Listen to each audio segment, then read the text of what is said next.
ପାହାଡ଼ ଉପରେ ଥିବା ଗୁମ୍ଫା ଭିତରକୁ ପ୍ରଥମ ଥର ପ୍ରବେଶ କରି ମୁଁ ଏମିତି କିଛି ଦେଖିବି ବୋଲି କେବେ ବି ଆଶା କରିନଥିଲି। ତ ରାଧେ ରାଧେ ସାଙ୍ଗମାନେ, ଆଜି ଆମେ ସମସ୍ତେ ମିଶି ଆସିଥିଲେ ରାଉରକେଲାରେ ଥିବା ମା ବୈଷ୍ଣବୀ ଦେବୀ ମନ୍ଦିର।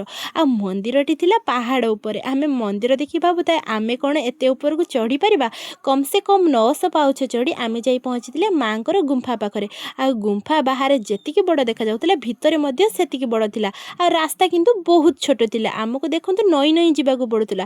ଆମେ ଯେତେ ଭିତରକୁ ଯାଉଥିଲେ ଅନ୍ଧକାର ମଧ୍ୟ ସେତିକି ବଢ଼ୁଥିଲା। ଆଉ ଅକ୍ସିଜେନ୍ ଲେବୁଲ୍ ବହୁତ କମ୍ ଥିଲା। ଏତେ ଯେ କଷ୍ଟରେ ଆମେ ସିଢ଼ି ଚଢ଼ିକି ଆସିଥିଲେ, ଭିତରେ ନିଶ୍ୱାସ ନେବାକୁ ବହୁତ କଷ୍ଟ ହେଉଥିଲା। ଆଉ ଭିତରେ ଏତେ ଯେ ଅନ୍ଧକାର ଥିଲା, ଆମକୁ ଶେଷରେ ମୋବାଇଲରେ ଲାଇଟ୍ ଜାଳି ଭିତରକୁ ଯିବାକୁ ପଡ଼ୁଥିଲା। ଆଉ ଭିତରେ ମଧ୍ୟ ଲୋକ ସଂଖ୍ୟା ବହୁତ ଅଧିକ ଥିଲା।